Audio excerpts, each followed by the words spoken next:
आज मैं एक नया लॉजिकल क्वेश्चन लेके आया हूँ जो कि पैटर्न बेस है।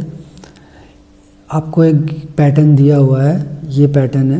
इसको आपको पीएचपी की हेल्प से इस पैटर्न को प्रिंट कराना है। तो पैटर्न बेस पे मैंने पहले भी लॉजिकल क्वेश्चन करा रखे हैं। आपको याद होगा, अगर मेरा पहला वीडियो आप देखेंगे स्टार वाला, तो वो स्टार भी इसी पैटर्न में प्रिंट हुआ था। ये भी क्वेश्चन सेम वही है, बस थोड़ा सा इसमें लॉजिक में फ़र्क है।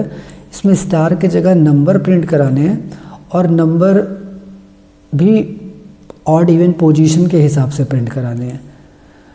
तो जैसे ये पहले लाइन में जो नंबर है 1, ये ऑड पोजीशन पे है, 1 पोजीशन पे 1। फिर सेकेंड लाइन आपकी इवन हो गई, सेकेंड लाइन 2 इवन हो गई। इवन लाइन में 2 नंबर हैं, ऑड नंबर 1 पे 1, नंबर 2 पे 2, मतलब ऑड पोजीशन पे ऑड नंबर और इवन पोजीशन पे इवन नंबर आपको प्रिंट कराना है इस पैटर्न में। बेसिकली ये क्वेश्चन ऑड इवन का ही है, बस इसको पैटर्न फॉर्म में पूछा गया है। तो चलिए इसे सॉल्व करते हैं।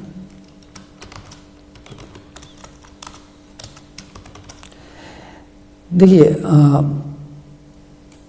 इसमें 5 लाइन्स ऑफ कोड हैं। तो पहला तो आपको समझ में आ रहा है कि आपको एक फॉर लूप चलाना होगा 5 टाइम्स। ईच लाइन के लिए एक बार लूप चलेगा, ठीक है। और एक लूप उसके अंदर चलेगा इस नंबर को प्रिंट कराने के लिए।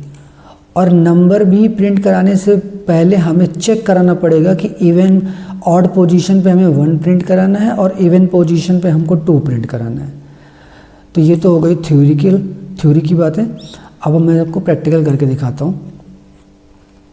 तो देखिए, पहले हम एक फॉर लूप चलाते हैं। $i = 1 से इनिशिएट करते हैं और $i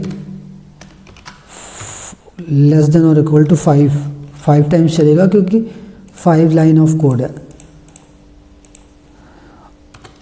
इसमें $i में इंक्रीमेंट कर देते हैं। अब इसके अंदर आपको एक लूप चलाना होगा जो कि नंबर्स प्रिंट करेगा। $j = 1। $j को आपको कंपेयर करना है i से। तो $j तब तक रन करेगा जब तक उसकी वैल्यू i के बराबर या i से छोटी होगी। और $j में भी इंक्रीमेंट कर देंगे,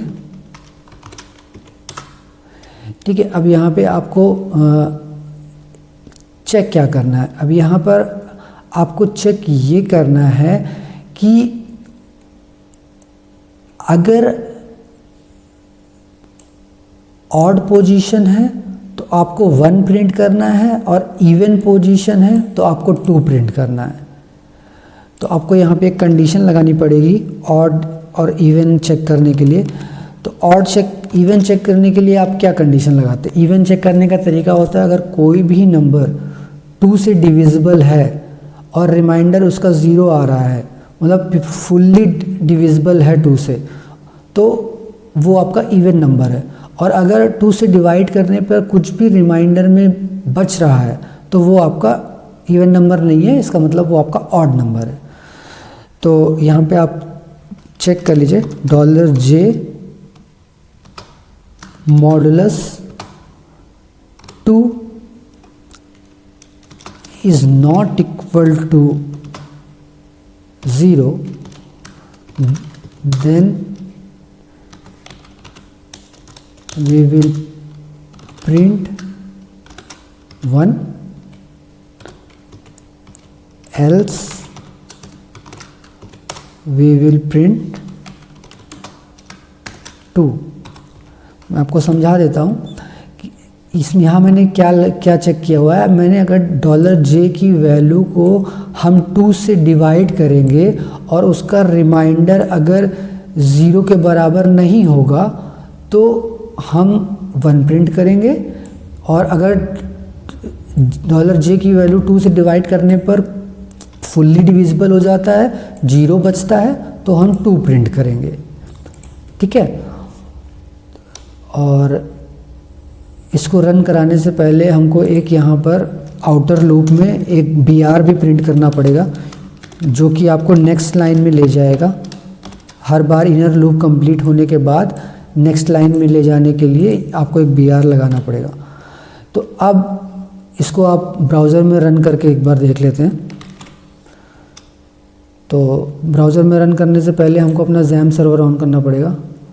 तो अपाचे सर्वर ऑन कर लेते हैं XAMPP में। हम अपाचे हमारा ऑन हो गया है। तो अब हम इसको ब्राउज़र में रन करके देखते हैं। देखिए एग्जैक्टली वही प्रिंट हुआ है, 1 1 2 1 2 1 1 2 1 2 1 2 1 2 1। देखिए एग्जैक्टली सेम प्रिंट हुआ है। ठीक है, तो अब मैं इसका आपको लॉजिक एक बार और समझा देता हूँ। इसमें हमने किया क्या है, पहले तो एक हमने आउटर लूप चलाया है जो कि कितने लाइंस ऑफ कोड हैं उसके लिए, और दूसरा जो इनर लूप हमने चलाया है वो हर लाइन में कितने नंबर्स प्रिंट हो रहे हैं उसके लिए चलाया है। और हर नंबर पे हमने उसको ऑड इवन को चेक किया है।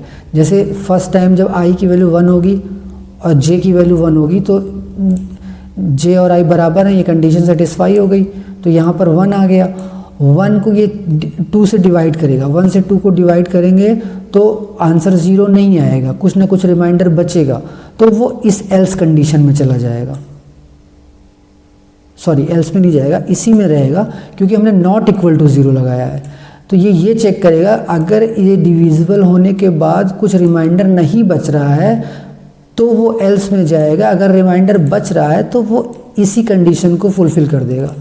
तो यहाँ पर 1 डिवाइडेड बाई 2 किया तो पॉइंट में आंसर बचा, तो इसलिए वो ई को 1 कर देगा फर्स्ट टाइम। ठीक है, अब j की वैल्यू 2 हुई, j की वैल्यू 2 होगी तो फिर वो इस कंडीशन को सेटिस्फाई नहीं करेगा, क्योंकि अभी i की वैल्यू 1 है, तो वो लूप के बाहर आ जाएगा, ब्रेक कर देगा लूप, यहाँ पे आ जाएगा। फिर आप नेक्स्ट लाइन में आ गए, आप यहाँ पे आ जाओगे नेक्स्ट लाइन में, फिर से आपकी i की वैल्यू 2 हो गई। अब j की वैल्यू 1 है, i की वैल्यू 2 है, तो ये कंडीशन सेटिस्फाई हो गई। तो अब यहाँ पर j1 divided by 2 is not equal to 0, यही चीज़ आपको फॉलो हुई, और फिर से 1 ये प्रिंट हो गया 1। ठीक है, अब जब j की वैल्यू इंक्रीमेंट हुई 2, तो 2 और i भी 2 है, ये भी फिर से सेटिस्फाई हो गया। अब j की वैल्यू यहाँ पे 2 आ गई, तो 2 डिवाइडेड बाई 2, तो ये फुल्ली डिविजिबल हो गया, तो ये कंडीशन फॉल्स हो गई, तो ये एल्स में आ गया। तो इसने e को कर दिया 2 को, यहाँ पे 2 प्रिंट कर दिया। ठीक है, ये वाला 2 प्रिंट कर दिया। अब j की वैल्यू फिर से बड़ी 3 हो गई, अब ये कंडीशन आपकी फॉल्स हो जाएगी, क्योंकि i की वैल्यू 2 है, तो j की वैल्यू i से बड़ी हो गई, तो ये फिर से लूप के बाहर आ जाएगा, ब्रेक करके इस इको को मतलब BR प्रिंट कर देगा, और आप थर्ड लाइन में आ जाएंगे। तो ये इसी तरह से ये पैटर्न प्रिंट होता जाएगा। आई होप आपको ये समझ में आया होगा। अगर आपको कहीं भी कन्फ्यूज़न है तो आप मुझे कमेंट करिएगा, मैं आपका कन्फ्यूज़न दूर करने की पूरी कोशिश करूँगा। और हाँ फ्रेंड्स, हर लॉजिकल क्वेश्चन को सॉल्व करने के कई अप्रोचेस हो सकते हैं, तो ये वन ऑफ द अप्रोच है। अगर आपको और भी कोई अप्रोच समझ में आती है तो आप उससे भी इसको सॉल्व कर सकते हैं। आई होप आपको ये वीडियो समझ में आई होगी, और मिलते हैं अगले लॉजिकल क्वेश्चन में। Till then keep learning. Thank you.